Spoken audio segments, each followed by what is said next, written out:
دوه پیړۍ په افغانستان کې د بهرنیانو مداخله. دا کتاب له 1808 کال نیولې تر 2008 کال پورې په افغانستان کې ټول مهم سیاسي، پوځي، ګڼ نور مسایل او تر شا د بهرنیانو دسیسې څېړي او افشا کوي. دوه پیړۍ په افغانستان کې د بهرنیانو مداخله د BBC راډیو د نړیوال سرویس د خبریال ډیوډ لاین اثر دی چې محمد جعفر هان پښتو ته ژباړلی. په انګلیسي کې د کتاب نوم بوچر اینډ بولډ دی. اصلي معنی دا ده چې یوه ستونزه جوړه کړه او بیا یې همداسې پرېږده. مطلب دا چې حل لاره ورته مه پیدا کوه. او دا په 19مه پیړۍ کې د انګلستان د فارورډ پالیسۍ یوه مهمه برخه وه. د کتاب منځپانګې ته په کتو پرې ژباړن دوه پیړۍ په افغانستان کې د بهرنیانو مداخله نوم کېښود. همدا کتاب جنرال شیر محمد کریمي د غچ او سزا په نوم ژباړلی. دا کتاب چې 15 برخې او 14 بېلابېل څپرکي لري د انګلستان د لومړۍ جګړې نیولې بیا تر 2008 پورې په افغانستان کې د بهرنیانو مداخله په مستند ډول څېړي چې لومړی ځل په 2014 او دویم ځل په 2018 کال کې ختیځ کتاب پلورنځي چاپ کړی او خپور کړی دی. دا کتاب د افغانستان د ترخه تاریخ یو رښتینی انځور وړاندې کوي او موږ ته دا په ډاګه کوي چې د تاریخ په اوږدو کې د افغانستان تل د پردیو د یرغلونو ډګر پاتې شوی چې ډېر زیان یې په خپله افغانانو ګاللی دی. په حقیقت کې تاریخ دا بیا په اثبات رسولی چې افغانان ښه جګړه ماران دي او د دې ترڅنګ ژر باور کوونکي هم دي.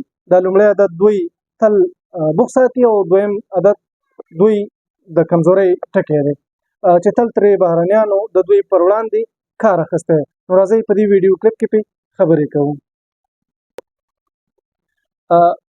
دغه مهم تاریخي اثر د افغانستان تیرو 200 کلونو ته کتنه کوي او د هغه ټولو لاسوهنو پرده پورته کوي چې په تیرو 200 کلونو کې یعنې له 1808 نه نیولې تر 2008 پورې د بهرنیانو لخوا په افغانستان کې ترسره شوي دي.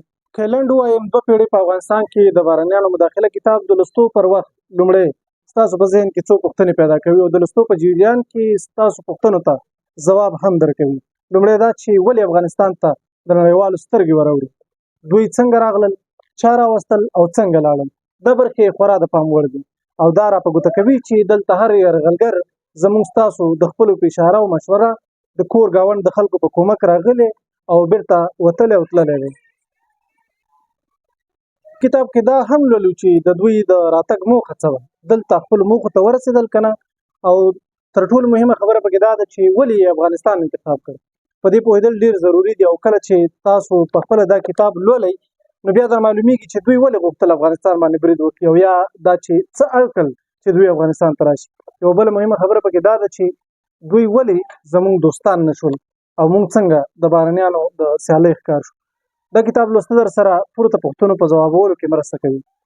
که د کتاب په ارزښت خبرې کېږي نو د دې کتاب ارزښت په دې کې دی چې خپلو تاریخي تېروتنو ته مو ورپام کوي، په خپلو خوشباوریو مو پښیمانه کوي او په دې مو سر در خلاصوي چې موږ په تیرو 2 پیړیو کې هیڅ خواخوږی او دوست نه درلوده او نه یې تر اوسه لرو. هر چا د خپلو اهدافو دپاره کارولي او هر چا په نیمه لار کې پرېښودو. زموږ د تیرو مشرانو او سیاسینو تېروتنې را په ګوته کوي. نو پکار ده چې موږ تاسو دا کتاب ولولو تر څو وپوهېږو چې په اوسنیو حالاتو کې موږ ته څه کول پکار دي. دې کتاب یوه بله ځانګړتیا دا ده چې د بهرنیانو په اهدافو مو خبروي او دا راښایي چې څوک د څومره باور وړ دي. په ساده اصطلاح د دوی رښتونې څېره در باندې ګوري. د کتاب لومړۍ برخه چې 3 بېلابېل څپرکي لري د افغان انګلیس په لومړۍ جګړه چې له 1808 نیولې تر 1842 پورې زمانه په بر کې نیسي چې په ټوله کې په افغان خاوره باندې د انګلیسانو د یو پټ ماموریت کیسه کوي.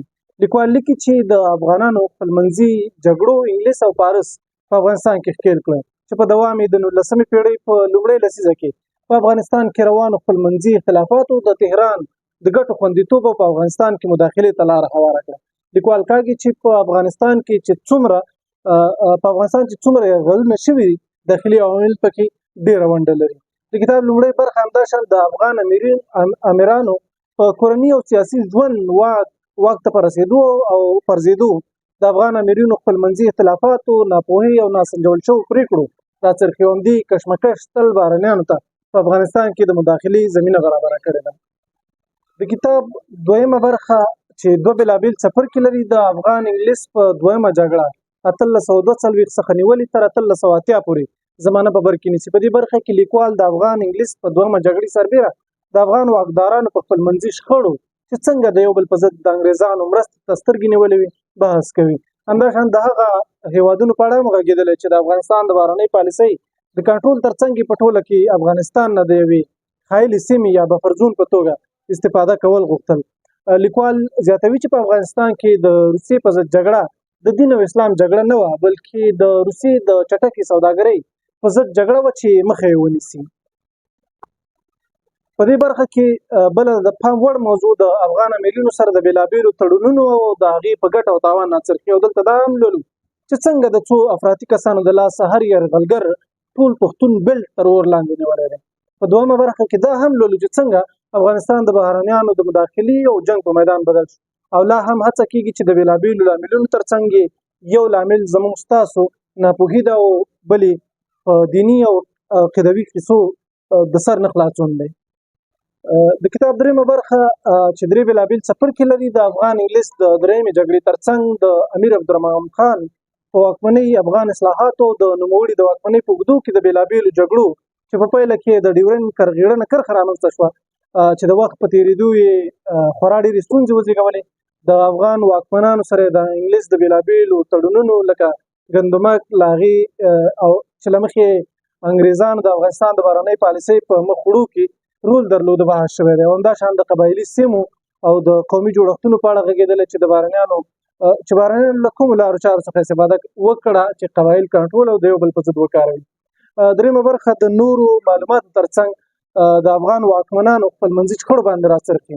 همداشان پکې دا هم لولو چې افغان واکمنان ولې اړ شو چې د یو یرغل د مخنیوي دپاره د بل یرغلګر څخه کومک وغواړي. دا کیسه تر ډېره روانه ده او دا دی زموږ ستاسو په ژوند بیا ځلې تکرار شو.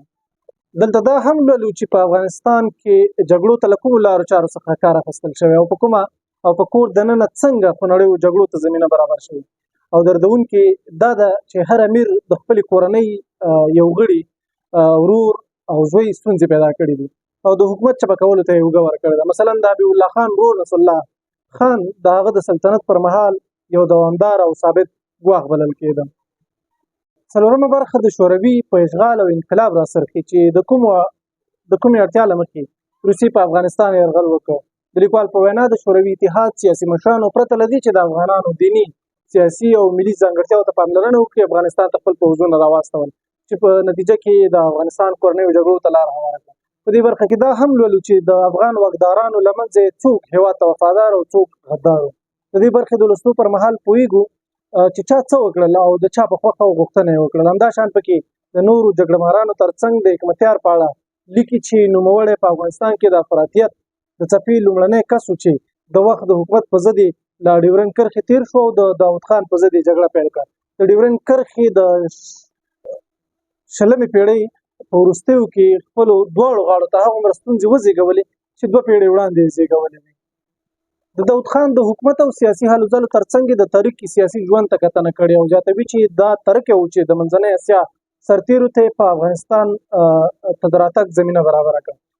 د نور محمد ترکی او د هغه د لومړني وزیر حفیظ الله امین ترمنځ د واک په سر جګړې ته هم سر وښکاره کړی او لیکي چې نور محمد ترکی، حفیظ الله امین او ببرک کارمل او د دوی مخالفین یو مخ د نورو په خوله ول، د واک تږي ول او د بهرنیانو ته په افغانستان کې د مداخلې زمینه برابره کړه. د کتاب دغه برخه کې په مسلمانو مترجمینو باندې بحث خورا جالب دی چې څنګه پردو د دوی څخه ګټه واخیسته او افغانستان یې د نورو په ولکه ورکړه. همداشان په افغانستان کې د شوروي په ماتېدا کې د ګاونډیو هېوادونو رول او په ټوله کې د امریکا لخوا د مسلمانو مرتجعینو سره کومک او د جګړې تمویل په اړه بحث کړی دی. دا کتاب چې لولئ د افغان وجنې یوه اوږده لړۍ به یې وګڼئ او پوه به شئ چې څومره وړې کیسې او خپلمنځي مخالفتونه په افغانستان کې د بهرنیانو مداخلې او جګړې ته لاره برابره کړې. د چارلي ویلسن رول ته هم پکې کتنه کړې ده. ویلسن د امریکا د CIA د لوړپوړو چارواکو څخه و چې د افغان شوروي جګړې پر مهال په افغان جګړه مارو پیسې او وسلې ویشلې. د نوموړي هڅې وې چې افغان جنګیالیو ته سټینګر توغندي ورسېدل او په افغان جګړه کې د ځواک انډول رامنځته کړ. د چارلي ویلسن د افغانستان په جګړه کې د خپلتیا له لومړۍ ورځې هڅه کوله چې افغان جنګیالیو ته د شوروي ځواکونو او د هغوی د الوتکو د راغورځولو لپاره سټنګر توغندي په واک کې ورکړي.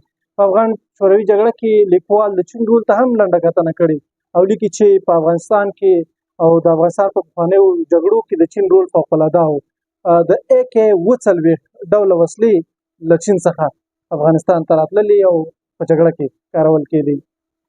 د څلورمې برخې په پای کې لیکوال د جګړې پایلو ته تم کېږي او لیکي چې د شوروي تر ماتېدا وروسته افغان جنګیالي خپلو کې وغوښتل چې افغانستان په کډوالو بدل کړ. نوموړی په کال 1992 کې د اکپتیار تر وروستي افغانه به جنګېږو تر سرلیک لاندې وینا یوه برخه راخیستې او لیکي چې موږ د بهرنیانو او بهرنیو ځواکونو د اشغال په ځای داخلي جګړه غوره ګڼو.